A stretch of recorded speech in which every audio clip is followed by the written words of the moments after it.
Yosh, bienvenue sur Manga Corp. Aujourd'hui je vous parle de mes 5 webtoons préférés.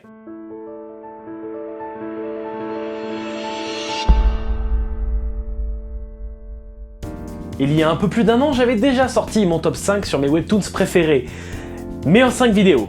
Donc je pense que le format était pas forcément très bon, et en plus, il va falloir actualiser tout ça. Je vous vois venir, donc je vous le dis tout de suite, je n'inclurai pas Solo Leveling dans ce top, tout simplement parce qu'on en parle bien assez, et que je souhaite parler de webtoons un peu moins connus. Numéro 5, Mage and Demon Queen.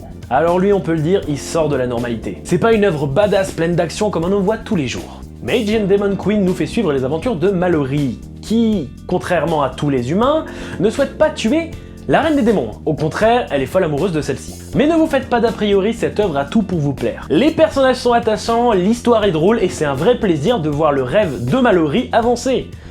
Ou pas d'ailleurs. Une histoire sans prise de tête qui change de toutes ces séries sanglantes. Numéro 4, Dice. Celui-là il est bon, il est même très bon.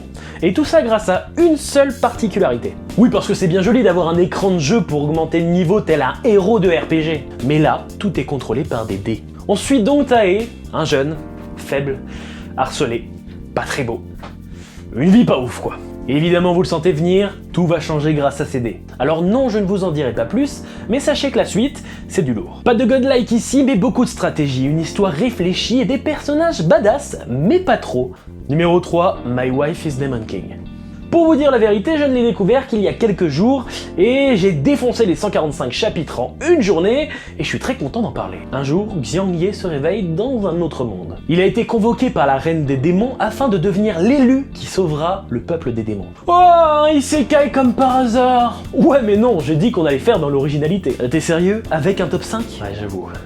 Bien sûr, tout se passe pas comme prévu et le château est pris d'assaut par d'autres démons qui souhaitent faire tomber la reine actuelle. J'ai oublié de vous dire, mais Xiang Ye n'a aucun pouvoir. Top l'élu, top.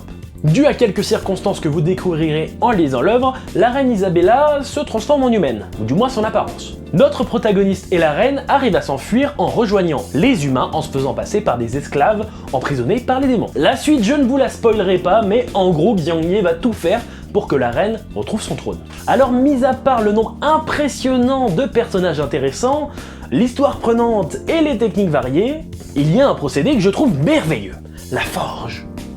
Alors dit comme ça, c'est sûr c'est pas ouf, mais détrompez-vous.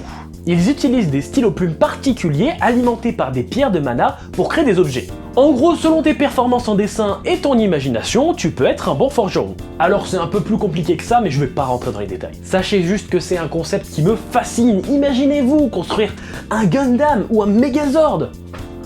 Évidemment, Xiang Ye est japonais, donc vous aurez quelques petites surprises. Numéro 2, I am the Sorcerer King. Imaginez-vous un isekai.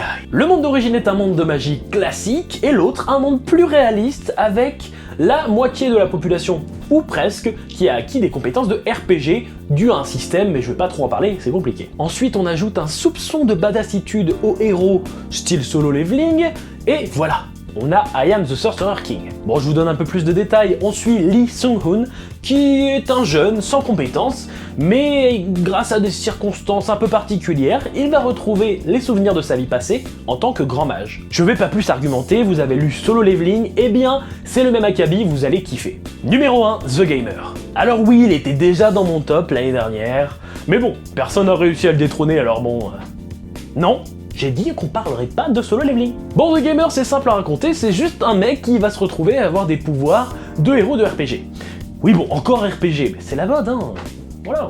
Bon, évidemment, c'est plus complexe que ça, et il y a énormément de mystères qui se cachent derrière ses pouvoirs. En tout cas, ce que vous devez retenir, c'est que Ji-han, le protagoniste, est l'un des personnages les plus sympas à suivre. Et c'est surtout grâce à une de ses compétences, l'esprit du gamer. Alors vous allez me dire, oui, on l'a tous. Non, celle-là, elle est un petit peu plus particulière. Les compétences d'hypnose et autres contrôles d'esprit ne fonctionnent pas sur lui. Il ne peut pas être déprimé ni être fatigué psychologiquement. Et surtout, il ne prend pas des décisions absurdes à cause de ses émotions. Et ça, j'avoue que ça fait plaisir, parce que t'as des héros, t'as envie de les claquer. Avant de vous quitter, je fais juste un petit point pour vous rappeler que Todag est sorti chez Nazca Edition. Et oui, parce que c'est un webtoon, et si je l'avais inclus dans ce top, Je vous le dis, il serait deuxième, parce que c'est du lourd. D'ailleurs, Nazca a annoncé leur nouveauté, et c'est encore un Webtoons. Combat continent ou Soul Land, c'est comme vous voulez. Petite précision, si vous aimez les histoires immersives, lisez Tower of God. Je l'ai pas inclus parce que j'ai un peu décroché, mais un jour je vais m'y remettre, et c'est du très très bon. Alors voilà, c'est terminé, j'espère que ça vous a plu et que vous avez aussi aimé ce format. J'en ferai peut-être d'autres selon les retours.